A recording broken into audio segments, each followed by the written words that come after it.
Hello, कैसे हैं आप सब लोग। Welcome to my YouTube channel Tarun Jaswal TJ blogger.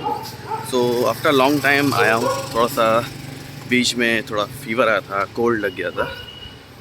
Till that time बहुत से देखिए मैंने कमेंट ऑब्ज़र्व किए हैं, तो उसमें से 2 से 3 व्यूअर्स बोल रहे थे कि सर कैरियर क्या है एशियन पेंट में, क्या आगे को स्कोप है कि नहीं है। तो मैं कैरियर का बात करूँ, अगर आप एशियन पेंट में आ रहे हैं तो 2 पॉइंट ऑफ व्यू से कैरियर बता रहा हूँ। अगर आप एशियन पेंट में रहते हैं, टिल द टाइम जॉब कर रहे हैं, तो उसका बता रहा हूँ। अगर आप एशियन पेंट करके स्विच कर रहे हैं, उसके करियर में क्या ऑप्शन है। देखिए, पहली बात, अगर आप एशियन पेंट के साथ जुड़ रहे हैं तो आप ये समझिए आप इंडिया की लार्जेस्ट पेंट इंडस्ट्री को ज्वाइन कर रहे हैं, वन ऑफ द लार्जेस्ट, सबसे बड़ी कंपनी की। तो आप उसको रिप्रेजेंट कर रहे हैं, तो कहीं ना कहीं आपका जो टाइटल लगा हुआ है एशियन पेंट का, वो बहुत इंपॉर्टेंट रोल प्ले कर रहा है। और दूसरी चीज़, ये आपके एक एम्पावर कर रहा है कि आप जिस ऑर्गेनाइजेशन को रिप्रेजेंट कर रहे हो, तो आपकी वैल्यू भी एस्टीम बढ़ रही है कि आप एशियन पेंट के साथ हो। ठीक है, तो ये आपको ना एक्सपोजर दे रहा है। जब ये एक्सपोजर दे रहा है तो आपकी वैल्यू क्या डबल ट्रिपल हो जा रही है।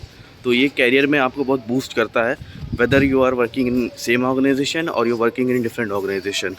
अब बात पॉइंट पे आया तो कैरियर डेवलपमेंट में, अगर एज ए TSO आप जॉब कर रहे हो, मैं TSO का स्टार्टिंग से बताता हूँ। अगर आप DSR लेवल में पोजीशन पे हो, MSDSR डायरेक्ट सेल रिप्रेजेंटेटिव, तो अगर आप अच्छा वर्क करते हो तो कंपनी आपको अच्छा वर्क देख के बहुत जल्दी साल भर के अंदर आपको प्रमोट कर देती है ऑल्टरनेट TSC में।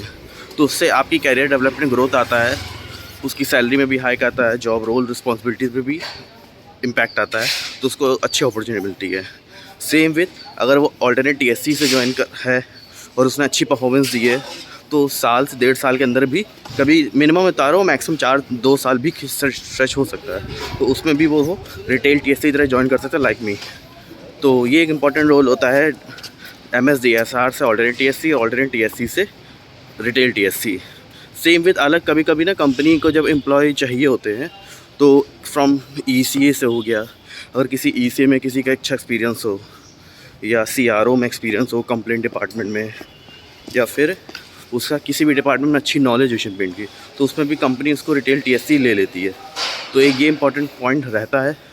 दूसरा, अगर आप एशियन पेंट में रिटेल TSC वर्क कर रहे हो, नॉर्मली मैंने जितना ऑब्जर्व किया है, अगर रिटेल TSC को SSO शिफ्ट होना है, तो उसमें बेसिकली क्या रहता है, वो 2 से 3 साल वो जॉब करता है। जब वो 2-3 साल जॉब करता है, एक्सपीरियंस हो जाता है, क्योंकि रिटेल SSO बनने के लिए भी अच्छी खासी उसको नॉलेज होनी चाहिए। और वो नॉलेज इसको केवल उसी से मिलती है जब वो रेगुलर वर्क करता है और अपनी टेरिटरी में कुछ एक्स्ट्रा परफॉर्म कर रहा है, तो उससे भी एक इम्पॉर्टेंट पॉइंट होता है। तो 2-3 साल मिनिमम आई थिंक है किसी भी SSO पोजीशन के आने के लिए। फिर सेम वही SSO से AM बनने के लिए भी जो पाइपलाइन होती है, उसमें भी आई थिंक 7 to 8 ईयर का गैप है। अब बहुत एक्स्ट्रा कोई परफॉर्म किया है तो उसका 4 से 5-6 साल में भी हो जाता है। ये हो गया सेम इंडस्ट्री में, अगर स्विच टू स्विच, अगर ऊपर तो ऊपर प्रमोट होते आ रहे हैं। रही बात, अगर आप रिटेल TSC तरह वर्क कर रहे हैं, या डायरेक्ट सेल रिप्रेजेंटेटिव या ऑल्टरनेट TSC वर्क कर रहे हैं एशियन पेंट में, तो आपका क्या रहेगा रोल। आप जिस ऑर्गेनाइजेशन में कर रहे हैं, वो तो आपको एक्सट्रीम लेवल पे आपको सपोर्ट करती है। समटाइम दूसरी कंपनी भी एक्सपेक्ट करती है कि यार एशियन पेंट का एम्प्लॉई है तो इसको ज़्यादा नॉलेज होगी, तो वो ईज़िली हायर कर लेती है, क्योंकि इसको ट्रस्ट रहता है। सेम चीज़ सब कुछ इंटरव्यू पे डिपेंड करता है, आप कैसे टैकल कर रहे हो, क्या प्रमोशन ऊपर पोजीशन के लिए अप्लाई कर रहे हो कि सेम पोजीशन के अप्लाई कर रहे हो। तो कैरियर डेवलपमेंट में तो है, सैलरी हाइक में भी रहता ही है, क्योंकि सेम सेट ऑफ सैलरी पे नहीं देती है।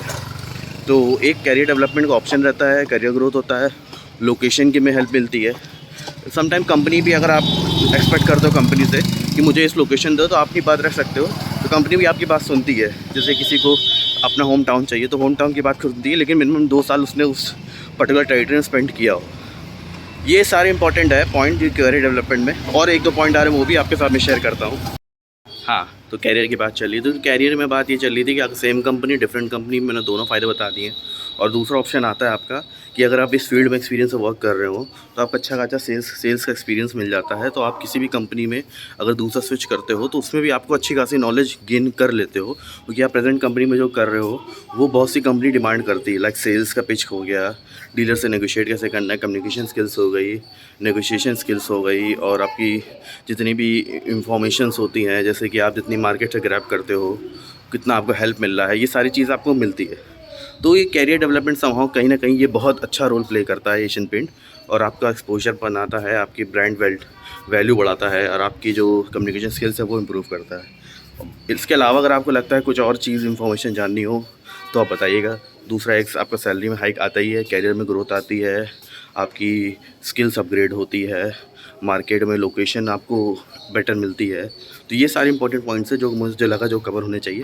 इसके अलावा कुछ और जानना चाहते हो तो मुझे लाइक करो, सपोर्ट करो, शेयर करो, और कमेंट बता देना वीडियो अच्छी लगी नहीं लगी। Till that time, bye bye.